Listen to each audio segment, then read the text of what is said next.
ఎవరైతే అప్పట్లో ఉన్నారో రాజశేఖర రెడ్డి గారు, మీ వెనకాల పిక్కు కూడా వస్తా ఉంది Yes. ఇప్పుడు. ఆయన గురించి చెప్పండి. ఆయన ఒక మాటల్లో చెప్పాలంటే కాంగ్రెస్ నాయకులకు ఆయనలో బాగా నచ్చేది ఏంటి, నచ్చనిది ఏంటి, రెండు చెప్పండి. ఓపెన్ హార్ట్ ఉంటాడు.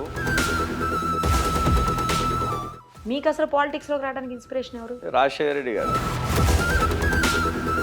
చాలా ఫొటోస్లో చూస్తున్నారు రాహుల్ గాంధీ గారితో మీరున్నారు. ఆయనతో అనుబంధం గురించి చెప్పండి, ఆయన గురించి చెప్పండి. ఆయనతో నా అనుబంధం దాదాపు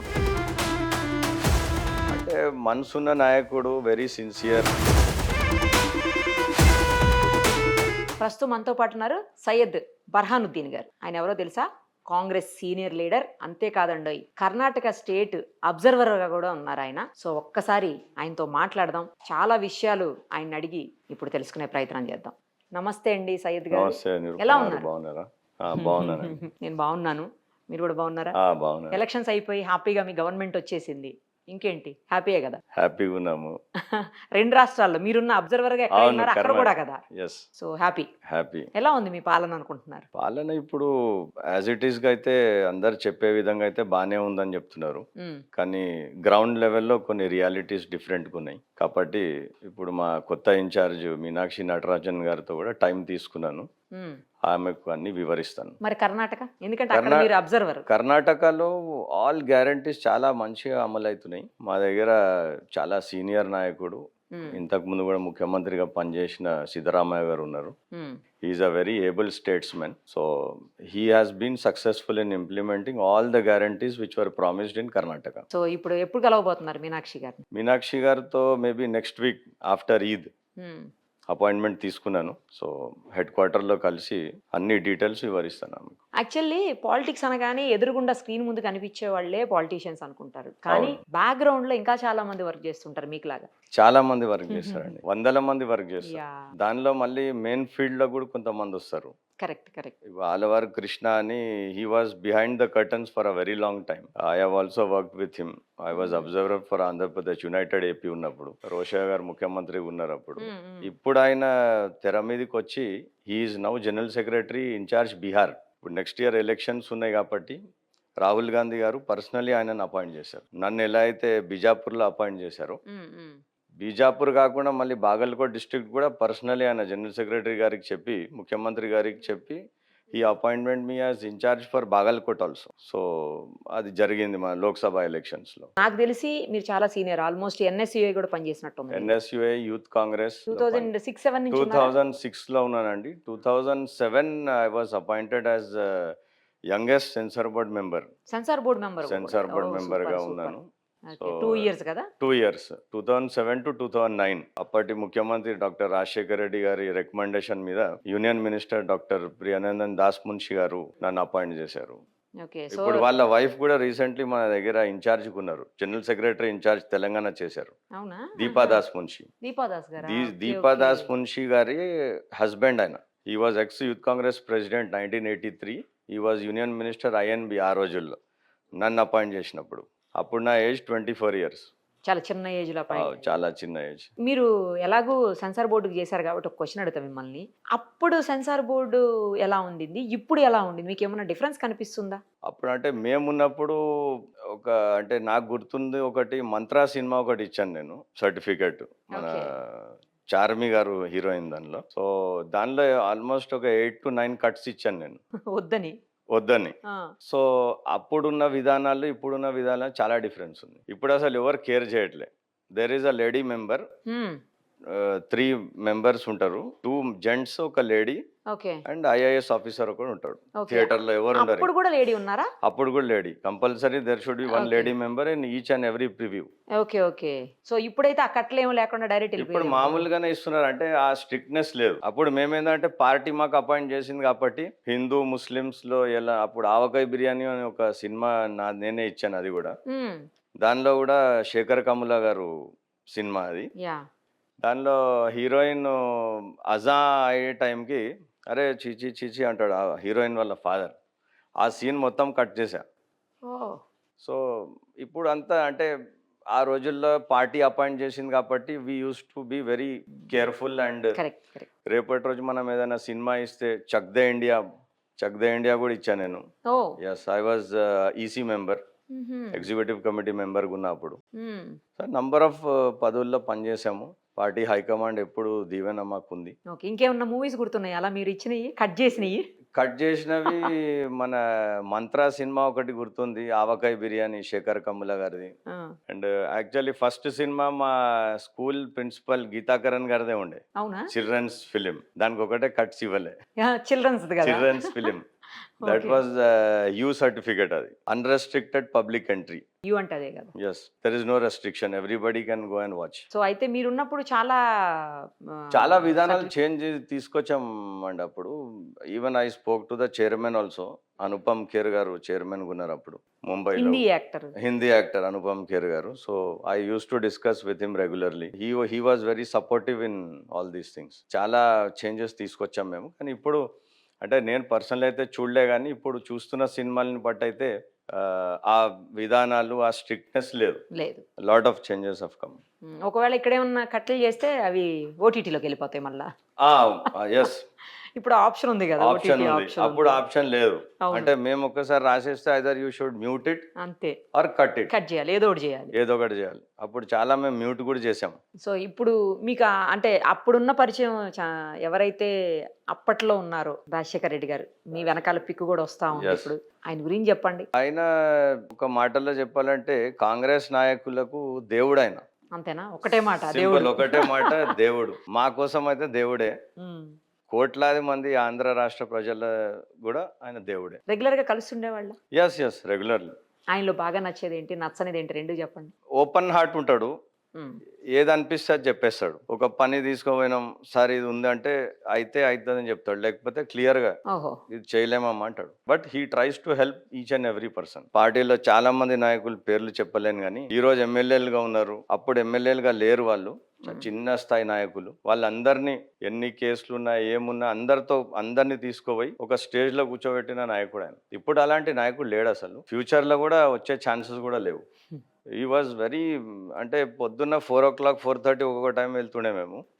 5:30 6 o'clock ఆఫీసర్స్ వస్తుండే ముఖ్యమంత్రి కార్యాలయం మీటింగ్ కి. Yes, we are witness to that. అంటే ప్రజానాయకుడు. He uses to be ready to meet the people by 6 o'clock morning. His hard work only got Congress in to power. Yeah correct. అది అప్పట్లో మేము యూత్ కాంగ్రెస్ లో సార్తో పాటు my first election campaign was in Karwan assembly. Sajjad గారు చనిపోయినారు అప్పటికి. ఎంఐఎం ఎమ్మెల్యే ఉన్నారు.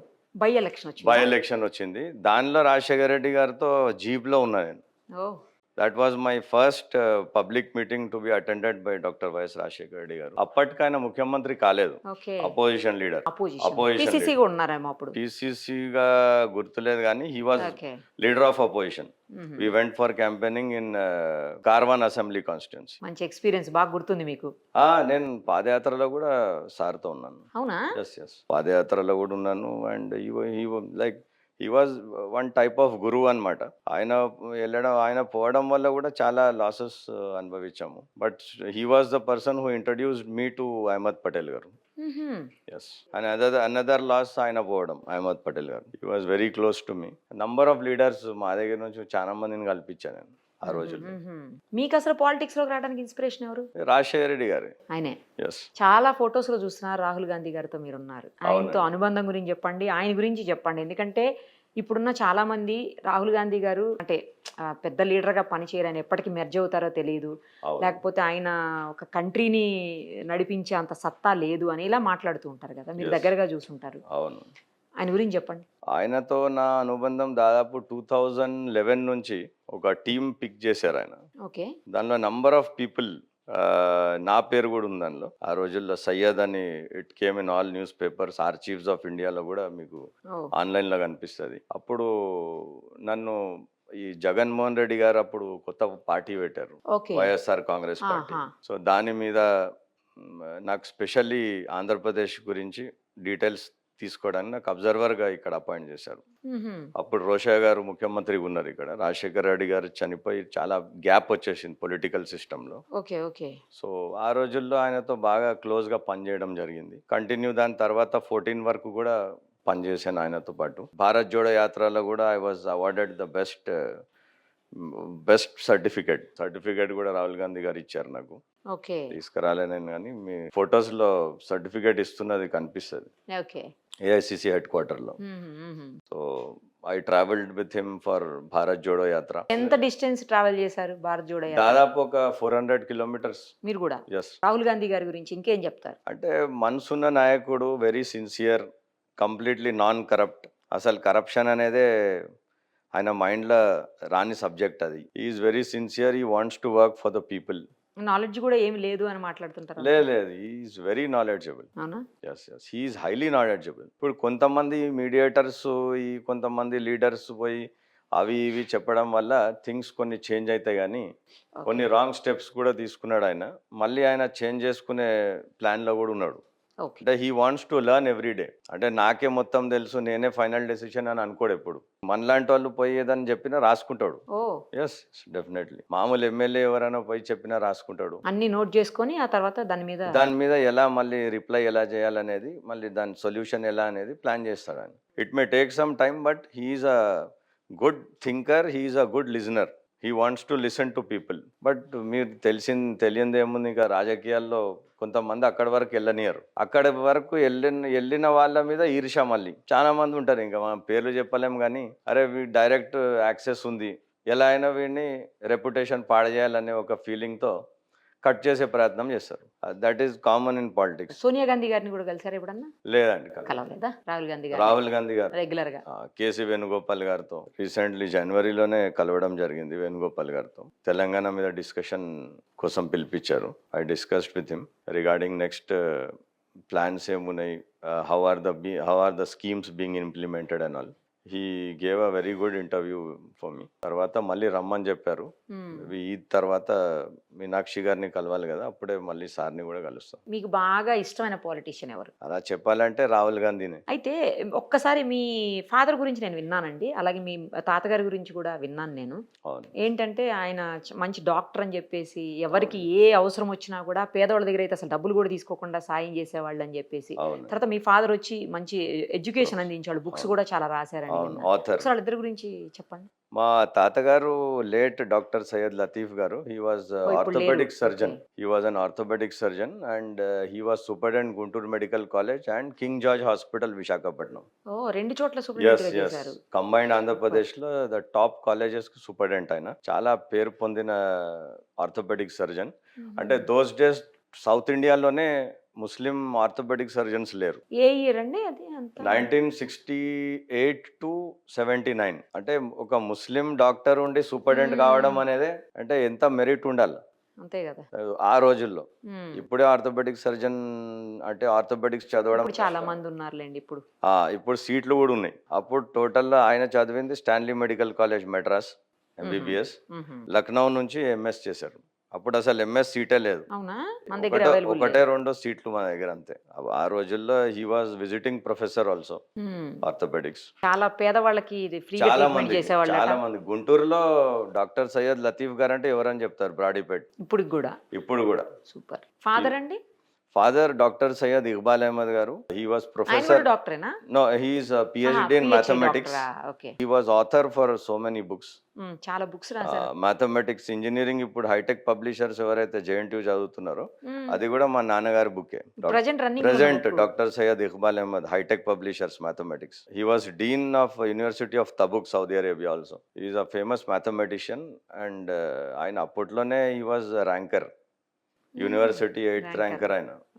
1989 లోనే he was awarded PhD in mathematics. మీరు ఆ రెండు కాకుండా డిఫరెంట్ రంగాన్ని ఎంచుకున్నారు రాజకీయం వైపు.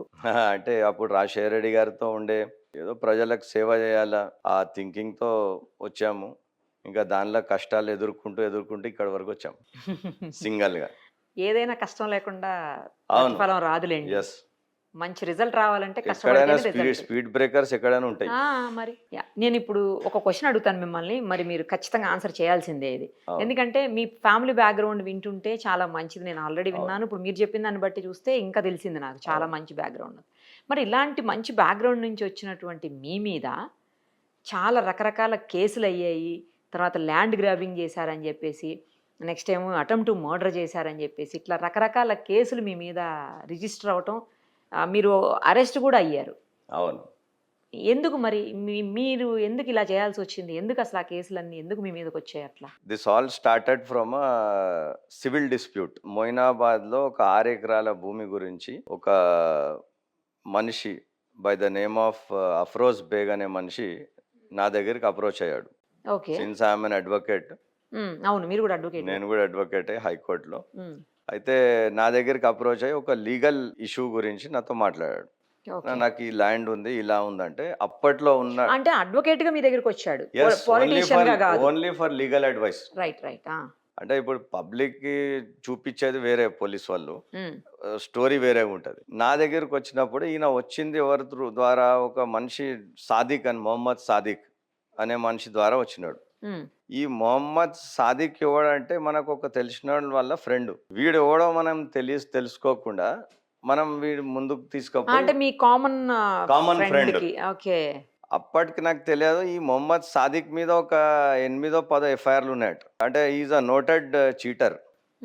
మాజీ వక్ఫ్ బోర్డ్ చైర్మన్ కి 15 కోట్లు చీటింగ్ చేసి సైఫాబాద్ పోలీస్ స్టేషన్ లో కేసు రిజిస్టర్డ్ ఉంది వాడి మీద. అదంతా మీకు తెలియదు? తెలియదు.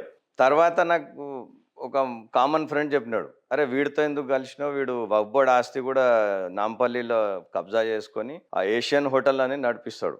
Number 1 cheater. ఢిల్లీలో కూడా కేసులు ఉన్నాయి వీడి మీద. ఈవెన్ కర్ణాటక, బెంగళూరులో కూడా నంబర్ ఆఫ్ కేసెస్ ఉన్నాయి. ఓకే. అసలు ఆయన సలీం అని, హీఈస్ ఎక్స్ వక్ఫ్ బోర్డ్ చైర్మన్ టీఆర్ఎస్ లో. ఓకే. ఆయన దగ్గర 15 కోట్లు లాగేశాడు. కేసు అయింది సైఫాబాద్ పోలీస్ స్టేషన్. అయితే ఈయన నాకు కల్పించాడు కాబట్టి దీని తర్వాత ఏమైంది, ఈ అఫ్రోజ్ బేగ్ ఎవడో మనకు తెలియదు. నేనేం చేశా, చలో హెల్ప్ కోసం వచ్చారని చెప్పి అప్పట్లో ఆర్ జగదీశ్వర్ రెడ్డి అని డీసీపీ రాజేందర్ నగర్, ఈయన మనకు పరిచయం ఉండే. సరే అని నేను తీసుకుపోయి కల్పించా, ఏదో హెల్ప్ చేద్దామని చెప్పి. హెల్ప్ చేద్దామని కల్పిస్తే సివిల్ డిస్ప్యూట్ లో పోలీసులు ఇన్వాల్వ్ అవ్వకూడదు కదా? ఇన్వాల్వ్ కావద్దు. ఈయన నాకు హెల్ప్ అడిగాడు. ఓకే. నాకు ఇట్లా కబ్జా మీద వెళ్ళనియట్లే అన్న, నాకు హెల్ప్ చేయండి అన్న, అది ఇది అంటే సరే అని చెప్పి నేను తీసుకుపోయి కల్పించా. ఈ జగదీశ్వర్ రెడ్డి ఈయన ఏం మాట్లాడుకున్నారో ఏమో తెలియదు కానీ అక్కడతో మీరు కట్ అయిపోయారు. సంబంధం లేదు అసలు. ఓహో, ఆయనకి పరిచయం చేసి వదిలేశారు. ఆ ల్యాండ్ ఎవరిదో నాకు తెలియదు, ఆ ఓనర్ ఎవరో నాకు తెలియదు, నాకు అగ్రిమెంట్ లేదు. ఈ అఫ్రోజ్ బేగ్ హెల్ప్ చేయడమే నాకు వచ్చిన దళిద్రం అంత. ఇది ఆ డీసీపీ జగదీశ్వర్ రెడ్డి బ్యాక్గ్రౌండ్ కూడా తెలియదు నాకు. జస్ట్ టచ్, హై అంటే హై, హెలో అంటే హెలో. తీసుకుపోయి కల్పించినందుకు వీళ్ళు ఏదో డిజైన్ చేసి తర్వాత ఆ ఓనర్లు నా దగ్గరికి వచ్చారు.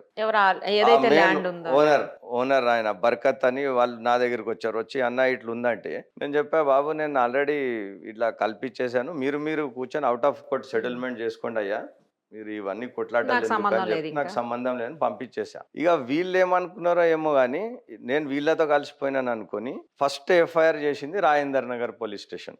ఈ లిమిట్ మొత్తం రాజేందర్ నగరే.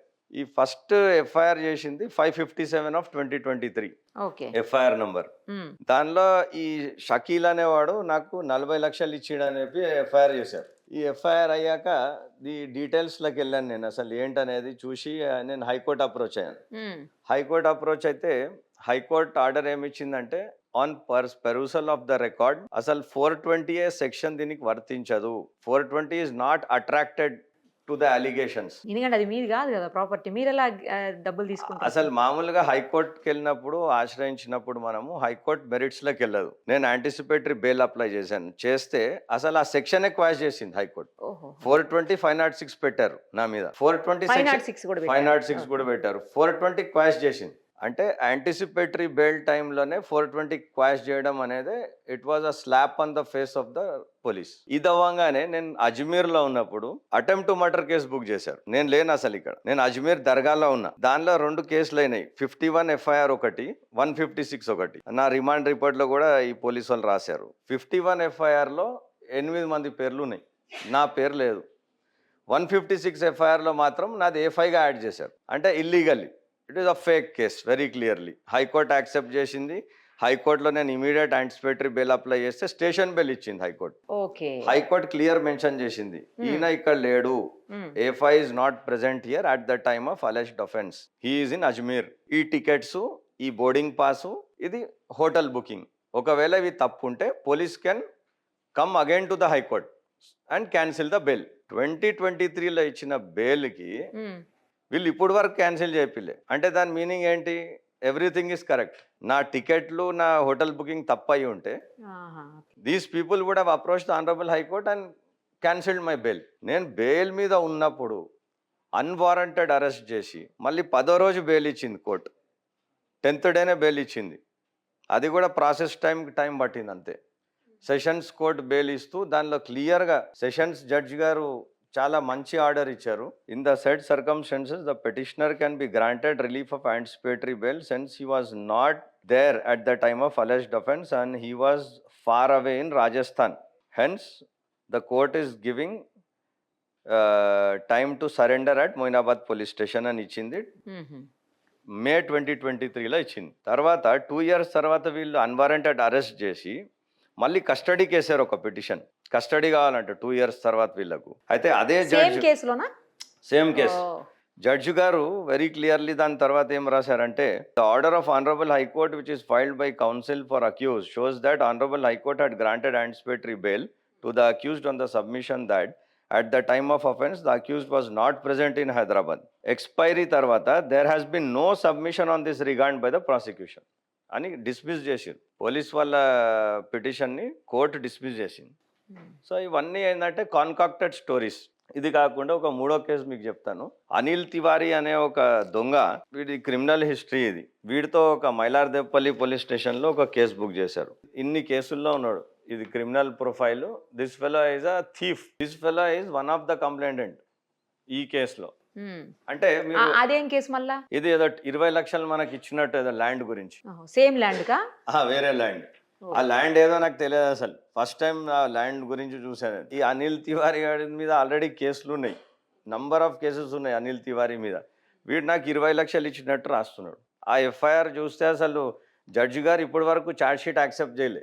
5 పేజీల ఛార్జ్ షీట్ వేశారు. అంటే ఇప్పుడు మినిమం కేసు మీరు ఫైల్ చేసినప్పుడు మినిమం దానిలో ఒక 10% అయినా ట్రూత్ ఉండాలి. అసలు మీ మీద అంత కక్ష ఎందుకుంది? ఇన్ని కేసులు ఫైల్ కక్ష చేసినాక? కక్ష ఎందుకంటే అదే చెప్తా, ఇప్పుడు అక్కడికే వస్తాం మీకు.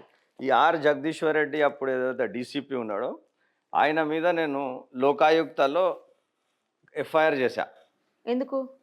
ఇదే నా మీద ఎఫ్ఐఆర్ చేశాడని నేను ఆయన మీద ఎఫ్ఐఆర్ చేశా. ఆ ఫస్ట్ ఎఫ్ఐఆర్ అయినప్పుడు. ఆ! తర్వాత ఆ ఎఫ్ఐఆర్ తర్వాత ఈయన కంటిన్యూ ఎఫ్ఐఆర్లు చేశాడు 5. దానిలో ఏంటంటే ఈడీ, సిబిఐ ఇదే రాస్తాడు అన్ని. ఆల్ ఎఫ్ఐఆర్లు మీరు చూసుకుంటే ఈడీ, సిబిఐ తప్ప ఏది కంప్లైంట్లో లేదు. అది ఏదో ఈడీ నేనేదో ఆఫీస్ తయారు చేశా అంటే ఏదేదో స్టోరీ. ఇంకా హ్మ్. అసలు ఎన్ఫోర్స్మెంట్ డైరెక్టరేట్లో ఇండియాలో ఎటువంటి కేసు నా మీద లేదు. ఓకే. ఉంటే పేపర్ చూపించమని చెప్పండి. 3 కోట్ల రూపాయలు నేను ఏదో బిజినెస్ మ్యాన్ దగ్గర తీసుకున్నాను రాశాడు. కొన్ని ఛానల్స్లో చూపించారు. అసలు అది ఏదో అయోమయంగా ఉంది నాకు. ఆ ఈడీ ఎవరి దగ్గర 3 కోట్లు తీసుకున్నానో తెలియదు. మళ్ళీ ఆ 3 కోట్లు ఎక్కడ పోయినాయో కూడా తెలియదు నాకు. ఈ పోలీస్ వాళ్ళకే తెలుసుంటాయి అవన్నీ. ఈ కంప్లైంట్ డీటెయిల్స్ ఇది. ఈ టోటల్ 5 కేసెస్ బుక్ చేశాడు. టోటల్ 5ఆ? ఓకే. 5. హ్మ్. 5లో ఈ ఏదైతే ఈడీ అంటున్నాడో ఈ కేసు వివరాలు ఒక్కసారి మీకు చూపించాలి. ఇంపార్టెంట్ ఇది. ఈ ఎఫ్ఐఆర్ నంబర్ వచ్చేసి 142 ఆఫ్ 2023. ఇంటర్వ్యూ అనగానే ఖచ్చితంగా ఈ క్వశ్చన్ పడతదని ముందే డౌట్ వచ్చి అన్ని తెచ్చినట్టున్నారు అన్ని మీరు. నాదే. అంటే వీఆర్ క్లియర్. నేను అడ్వకేట్ కదా, అదే. గోల్డ్ మెడలిస్ట్ కాబట్టి నాకు అన్ని చదువుకునే అలవాటు ప్లస్ అన్ని ఒక్కొక్క ఫైల్ సెపరేట్ పెట్టుకుంటాను నేను. ఈ ఎఫ్ఐఆర్ నంబర్ 142లో వీళ్ళు ఏం రాశారంటే complaint, what is the complaint? 10 కోట్ల రూపాయలు నేను అడిగానంట ఈయనకు. ఈడీ ఏదో నోటీస్ నేను పంపించానంట ఓకే. అని చెప్పి ఈడీ కంప్లైంట్ ఇచ్చాడు. ఓ. ఈడీ అని రాసి కంప్లైంట్ ఇచ్చాడు. తర్వాత ఇదే కంప్లైంటెంట్ మళ్ళీ హ్మ్. నా దగ్గరికి వచ్చి సయ్యద్ భాయ్ నాకు తప్పు అయిపోయింది. ఈ జగదీశ్వర్ రెడ్డి డీసీపీ ఉన్నప్పుడు నాకు భయపడిచ్చి హ్మ్. థ్రెటనింగ్ చేసి నీ మీద ఎఫ్ఐఆర్ చేయమని చెప్పాడు అని చెప్పి హైకోర్టులో Kings group MD Mohammed Zubairuddin is a famous business man of Hyderabad, ఆయనతో కంప్లైంట్ చేయించాడు. తర్వాత ఆయన స్వయాన హైకోర్టులోకి వచ్చి కాంప్రమైజ్ చేసుకొని నాతో తప్పు అయిపోయిందని చెప్పి ఓ. హైకోర్టులో ఎఫిడవిట్ ఫైల్ చేశాడు మొహమ్మద్ జుబేరుద్దీన్. హ్మ్. ఏమని చేశాడు? I submit that there appears to be some disputes between petitioner and Jagadishwar Reddy, the then DCP Rajendra Nagar, in relation to land in survey number so and so 6 acres at Tolkatta village, Moinabad Mandal. More particularly, since the petitioner had registered a complaint on 6/6/2023 before Lokayukta Telangana, to settle scores, R. Jagdishwar Reddy pressurized me to sign some papers based on which the present crime is registered. I have no complaint against the petitioner, therefore I am not inclined to proceed further. దీన్ని బట్టి హైకోర్టులో quash అయిపోయింది case ఇది. ఈ quash అయిపోయిన కేసులు కూడా ఒక ట్యాబులర్ ఫామ్లో తయారు చేసి ఈయన ఏదో పెద్ద క్రిమినల్, ఈ మోస్ట్ వాంటెడ్ క్రిమినల్ అంట నేను. మరి మోస్ట్ వాంటెడ్ క్రిమినల్ అంటే తెలంగాణ పోలీస్ లిస్ట్లో ఉండాలి కదా, మోస్ట్ వాంటెడ్ లిస్ట్ ఉంటుంది ఎక్కడైనా ఏ స్టేట్కైనా. ఆ లిస్ట్లో అయితే నా పేరు ఎక్కడ కనిపించలే, మళ్ళీ చెక్ చేసుకున్నా నేను. చెక్ చేసుకున్నా టీవీలో వచ్చాక చెక్ చేసుకున్నా. నాకు అంటే మోస్ట్ వాంటెడ్ క్రిమినల్ అంటే చెక్ చేసుకోవాలి కదా ఒకసారి. అవును. మళ్ళీ మోస్ట్ వాంటెడ్ క్రిమినల్ అంటాడు, యాబ్స్కాండింగ్ అంటాడు. ఇప్పుడు ఇవన్నీ ఎక్కడికి అబ్స్కాండ్ అయ్యారు మీరు? ఎక్కడ లేదు, ఇంటి దగ్గర ఉన్నా నేను జూబ్లీహిల్స్లోనే. వాళ్ళు ఫిలింనగర్ పోలీస్ స్టేషన్లో కూడా చెక్ చేసుకోవచ్చు పాపం వాళ్ళు. యాబ్స్కాండింగ్ అంటే చలో వీళ్ళు చెప్తున్నది కరెక్ట్ అనుకున్నా, 2 years పాత కేసు యాబ్స్కాండింగ్ అని చెప్తున్నావు నువ్వు. మళ్ళీ నువ్వు ఇప్పుడు ఉన్న డీసీపీ కూడా ఎప్పుడు వచ్చాడు, జనవరిలో ఛార్జ్ తీసుకున్నాడు 2024. మళ్ళీ 1 year 1 year అయింది. 1 yearలో యాబ్స్కాండింగ్ అంటే నువ్వు యాబ్స్కాండింగ్ ఛార్జ్ షీట్ వేసావా, ప్రొక్లమేషన్ సెక్షన్ 82 కింద ప్రొక్లమేషన్ డిక్లేర్ చేసావా? నేను యాబ్స్కాండింగ్ ఉంటే నా ప్రాపర్టీ సీజ్ చేయొచ్చు కదా. అంటే what work did the police do since 1.5 years if I'm absconding? ఒక యాబ్స్కాండింగ్ ఉన్న మోస్ట్ వాంటెడ్ క్రిమినల్కి all India Congress committee Karnataka state అబ్జర్వర్గా పంపించింది. ముఖ్యమంత్రి గారితో 6 సభల్లో పనిచేశాను, డిప్యూటీ సీఎం గారితో, అక్కడ ఉన్న 8 మంది మంత్రులతో పనిచేసి మళ్ళీ సిఆర్పిఎఫ్ నాకు పర్మిషన్ ఇచ్చింది రాహుల్ గాంధీ గారిని హెలికాప్టర్ దగ్గర రిసీవ్ చేసుకోవడానికి. Otherwise how can you enter? Highly protective కదా ఆయన. రాహుల్ గాంధీ గారు is leader of opposition with highest security. అసలు ఆయన స్టేజ్ మీద కూర్చోడానికి వీల్లేదు. కర్ణాటక లాంటి స్టేట్ చీఫ్ మినిస్టర్ పక్కన కూర్చోడానికి కూడా మీకు మినిమం ప్రోటోకాల్ అర్హతలు ఉండాలా? ఇప్పుడు వీళ్ళు ఏంటంటే ఏదో రాంగ్ ఒక ఫేక్ ప్రెస్ మీట్ ఇచ్చేసి రాజేందర్ నగర్ పోలీస్ నుంచి అది వేరే ఛానల్స్లో, అంటే దాని మీద నేను లీగలీ వెళ్తున్నాను. So I don't want to discuss those things in the interview. వాళ్ళందరికీ ఇంటర్మీడియరీస్ అండ్ ఆల్ ఛానల్స్ ఎవరైతే వితౌట్ ఎవిడెన్స్ ఈ డీసీపీ రాజేందర్ నగర్ చేసిన ప్రెస్ మీట్ వేశారో. పాతదా అండి అది? లేదు, ఇప్పుడు ఉన్న డీసీపీ ఈ 2 years పాత కేసుకి ఈయన అరెస్ట్ చూపించాడు. Okay okay. Unwarranted, already high court ఆర్డర్లు ఉన్నా, బట్ 2 years పాత కేసులో fresh press meet. Most wanted అంటే ఇంకా ఈ వీళ్ళు పెట్టిన ఈ 5 కేసులు తప్ప ఈ ఏ కేసు లేదు నా మీద. హైదరాబాద్ సిటీలో లేదు, తెలంగాణలో లేదు, ఢిల్లీలో లేదు, ఎక్కడ లేదు. మళ్ళీ ఇదేదో కొత్తగా సృష్టించి చెప్తున్నారు. దాన్ని already I have countered in the honourable high court. Summons will be sent to all media channels who ever have aid the fake press meet and intermediaries కూడా. గూగుల్ మెటాని కూడా మేము పార్టీ చేసాం దాన్ని. That is going on. Maybe after Eid they'll get notices. That is a legal struggle. అది ఇంకా అదేలేండి, లీగల్గానే వెళ్ళాలి ఇంకా. ఎందుకంటే రీసెంట్లీ విజయసాయి రెడ్డి గారి కేసులో కూడా legally high court issued summons and high court issued orders to stop the defamatory and reputation పాడు చేసే కాంటెంట్ మొత్తం ఆపమని చెప్పి హైకోర్టు ఆర్డర్ ఇచ్చింది. అదే సేమ్ వేలో వెళ్తున్నా నేను కూడా. సుబ్రహ్మణ్యం స్వామి కేసు కూడా అదే ఉంది కదా. మీరు అంటే ఫ్రీడమ్ ఆఫ్ స్పీచ్ అని చెప్పి మీరు రెప్యుటేషన్ పాడు చేయలేరు ఎవరిది. So you have to see if you have evidence you put. అది ఇప్పుడు వాళ్ళు ఈ కేసుల గురించి ఇదే మీకు చెప్పేది. 142 FIR గురించి మీకు చెప్పినాను. ఎందుకంటే ఇది కూడా one part of the cases వీళ్ళు పెట్టింది. అది కూడా క్వాష్డ్ బై హైకోర్ట్. ఆ క్వాష్ అయిన నంబర్ కూడా వీళ్ళు నా రిమాండ్ రిపోర్ట్లో రాసి కోర్టుని కూడా తప్పుదావ పట్టిస్తున్నారు. జనరల్లీ క్వాష్ అయిపోయిన కేసు ఎప్పుడు దీనిలో రాదు, మెన్షన్ చేయరు. ఇది కూడా క్వాష్ అయిపోయిన కేసే. ఇది ఏదో లిస్ట్ తయారు చేశారు అంతా క్వాష్ అయిపోయిన కేసులన్నీ. నా దగ్గర అన్ని ఆల్ కేసెస్ సంబంధించిన క్వాష్ ఆర్డర్స్ ఉన్నాయి. సరేలేండి, మొత్తానికి చాలా పెద్ద ఎక్స్ప్లెనేషన్ ఇచ్చేసారు. నేను ఒక క్వశ్చన్ అడిగితే రైట్. ఇప్పుడు వాట్ నెక్స్ట్, ఏం చేయబోతున్నారు? ఇప్పుడు వరకు మీరు బ్యాక్గ్రౌండ్లో ఇందాక అనుకున్నాము, చాలామంది పాలిటీషియన్స్ స్క్రీన్ మీద ముందు కనిపించినా మొఖాలు ముందుకు వచ్చినా చాలామంది రాకుండా వెనకాల నుంచి వర్క్ చేస్తారని చెప్పి. సో అలా పనిచేశారు ఇప్పటి వరకు మీరు. నెక్స్ట్ ఏంటి, వాట్ నెక్స్ట్, ఏం చేయబోతున్నారు? ఏమన్నా డైరెక్ట్ పాలిటిక్స్లోకి వచ్చే ఆప్షన్ ఏమన్నా ఉందా, లేకపోతే అలాంటి అవకాశాలు ఏమీ లేవా? ఇలాగే వర్క్ చేస్తారా? ఇప్పుడు కొత్త ఓవరాల్ ఒకటి ఉంది పార్టీలో. మేబీ ఈ సంవత్సరంలో కొత్త సెక్రటరీస్ని నియమిస్తారు. అదే దాని గురించే ఇంకా ట్రై చేసుకోవాలి పోయి. నేను అనేది అది కాదు, డైరెక్ట్ ఎలక్షన్స్లోకి. డైరెక్ట్ ఎలక్షన్స్ ఈసారి వద్దామనే థింకింగ్ అయితే ఉంది. జూబ్లీ హిల్స్ నుంచి కాంటెస్ట్ చేయాలని లాస్ట్ టైం కూడా నేను కాంటెస్ట్ చేద్దాం అనుకుంటే మా సీనియర్లు చాలా మంది ఢిల్లీలో ఓకే. మొహమ్మద్ అజరుద్దీన్ గారు కాంటెస్ట్ యాహ్! యాహ్! చేస్తున్నారు. యాహ్! ఆ! మళ్ళీ మనము కాంపిటీషన్ కావద్దంటే నేను ఆయన గురించి కూడా నేను campaign for Mohammad Azharuddin also. అవునా? అప్పుడు ఇన్ఛార్జ్ కూడా మా ఫ్రెండే ఇక్బాల్ భాయ్ అని ఫ్రమ్ మహారాష్ట్ర. ఆయన ఎలక్షన్ ఇన్ఛార్జ్గా ఉండే ఇక్కడ. Jubilee Hills. Yes, okay.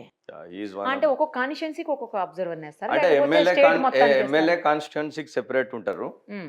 State observers separate ఉంటారు. సెపరేట్ ఉంటారు. పార్లమెంట్ అబ్జర్వర్స్ సెపరేట్ ఉంటారు. ఓహ్! It depends. ఒక్కొక్కసారి స్టేట్ అబ్జర్వర్ని కూడా ఇప్పుడు నాకు ఎలా అయితే రాహుల్ గాంధీ గారు పర్సనలీ నువ్వు వెళ్ళి బాగల్కోట్ డిస్ట్రిక్ట్ హ్మ్. చూసుకోమన్నారు, హ్మ్. అలా ఛాన్సెస్ ఉన్నాయి. అలా కూడా ఇట్ చేస్తారు. Is not defined. ఓహో! పర్టిక్యులర్ ఇప్పుడు ఇలా అని ఏదైనా ఏమి ఉండదు. ప్రాబ్లం కర్ణాటకలో ఏదైనా ప్రాబ్లం ఆ! ఉంది, ఇమీడియట్లీ మనకు ఫోన్ రావచ్చు. You go and meet the honourable deputy CM, honourable chief minister, anything can happen. There is no defined thing in this. Okay. అంటే ఓకే. పాత వాళ్ళు ఈ అదేలెండి, కొత్తగా అర్థమైంది. వచ్చిన వాళ్ళు ఈ 18, 19లో కొంతమంది వచ్చారు. మా దానిలో కూడా కొంతమంది రియల్ ఎస్టేట్ చేసుకునే వాళ్ళు 18, 19లో మా పార్టీలోకి వచ్చారు. హ్మ్. ఇక వాళ్ళే చలామణి అవుతున్నారు. ఇప్పుడు ఆ పేర్లు చెప్పదలుచుకోలే నేను. అందరికి తెలిసి ఇంకా అది చూసిన వాళ్ళు అందరికి తెలుసు ఎవరో వాళ్ళు. సో వాళ్ళు కూడా ఇప్పుడు వాళ్ళకి పోస్ట్ లేకుండా గన్మెన్లు తీసుకొని తిరుగుతున్నారు. ఓహ్! మీకు కూడా గన్‌మెన్‌లు ఉండాలనుకున్నారా? నాకు కూడా గన్మెన్లు 2010లోనే రోషా గారు ఇచ్చారు. 2010, 11, 12, 13 11, 12, 13. 13 వరకు నాకు గన్మెన్లు ఉండే. తర్వాత ఎలక్షన్లో బిజీ అయిపోయాము. 14లో పార్టీ ఓడిపోయింది కాబట్టి ఇంకా తర్వాత మేము కూడా హైదరాబాద్లోనే కంటిన్యూ అయిపోయాము. అంటే గన్‌మెన్‌లు ఎందుకు తీసుకున్నారు మీరు? మీకేం అంటే అవసరం? నేను తీసుకోలే, ముఖ్యమంత్రి గారు ఇచ్చారు. ఆహా! అప్పుడు నేను అబ్జర్వర్గా ఉన్నాను. ఆహా! ఓకే. ఫైన్. సో అప్పుడు ముఖ్యమంత్రి గారు ఇచ్చారు. అక్కడ ఇక్కడున్నారా? ఈ మన స్టేట్‌కి ఉన్నారా? స్టేట్ మొత్తం స్టేట్లో ఉండే నాకు. Given by Guntur SP Guntur. Combined state ఏమో. Combined state. అప్పుడు గన్ లైసెన్స్ కూడా నాకు గుంటూరు నుంచే ఉంది. ఓహ్! గన్ లైసెన్స్ కూడా గన్ ఉందా మీకు? లైసెన్స్ 11 నుంచి ఉంది. 2011 నుంచి. గన్ లైసెన్స్ తీసుకోవాలంటే ఏమన్నా పర్టిక్యులర్‌గా కొన్ని ఆహ్, అంటే క్రైటీరియా జనరల్లీ ఏమన్నా ఉంటదా? క్రైటీరియా? సెక్యూరిటీ థ్రెట్ ఉంటే జనరల్లీ తీసుకుంటారు gun licence. Security threat, politicians, businessmen వాళ్ళ సెక్యూరిటీ గురించి తీసుకుంటారు. తీసుకుంటారు. దానికేం క్రైటీరియా అవసరం లేదు. క్రైటీరియా ఏమి ఉండదు. బిజినెస్ మెన్ తీసుకోవచ్చు. మీడియా వాళ్ళు కూడా చాలా మంది తీసుకున్నారు. ఉన్నారు. కొంతమంది ఉన్నారు. Self protection. అంటే ఏదైనా ప్రూవ్ చేయాలా? ఇట్లా అయింది, అట్లా అవసరం అయిందని లేదు. ఏదైనా? అంటే ఎస్పీ గారు అంటే ద ఇంటెలిజెన్స్ డిపార్ట్మెంట్ రిపోర్ట్ ఇస్తది. ఎస్పీ గారు రిపోర్ట్ ఇస్తారు. ఆ రిపోర్ట్ బేస్ చేసుకొని కలెక్టర్ గారు ఇష్యూ చేస్తారు. ఎప్పుడైనా యూజ్ చేసారా గన్ ఇప్పటివరకు? లేదు, ఎప్పుడు యూజ్ చేయలేదు. అంత అవసరం రాలేదా? తీసుకున్నప్పటి నుంచి ఇక్కడే రాయల్ ఆర్మరీలో కొన్నాను లకడీ కప్పుల్లో. ఇప్పుడు అలానే పెట్టుంది గన్ అది. అంతే. అది ఎప్పుడు దాన్ని క్లీన్ చేసుకోవడము, సర్వీస్ చేసుకోవడమే అంతే. అంతే. సో ఈసారి అయితే ఇప్పుడు డైరెక్ట్ పాలిటిక్స్‌లోకి వచ్చే అవకాశాలున్నాయి. ఎస్, సయ్యద్ మోస్ట్ గారు. ప్రాబబ్లీ ఈసారి జూబ్లీ హిల్స్ నుంచి కాంటెస్ట్ చేసే ఆలోచన అయితే ఉంది. ఇప్పుడు ఎలా చేయాలి, ఎక్కడి నుంచి చేయాలి అనేది అది నెక్స్ట్ స్టెప్. ఇంకా ఒకవేళ పార్టీ వేరే ప్లేస్ నుంచి డిసైడ్ చేస్తే? పార్టీ హైకమాండ్ ఎక్కడ డిసైడ్ చేస్తే అక్కడ.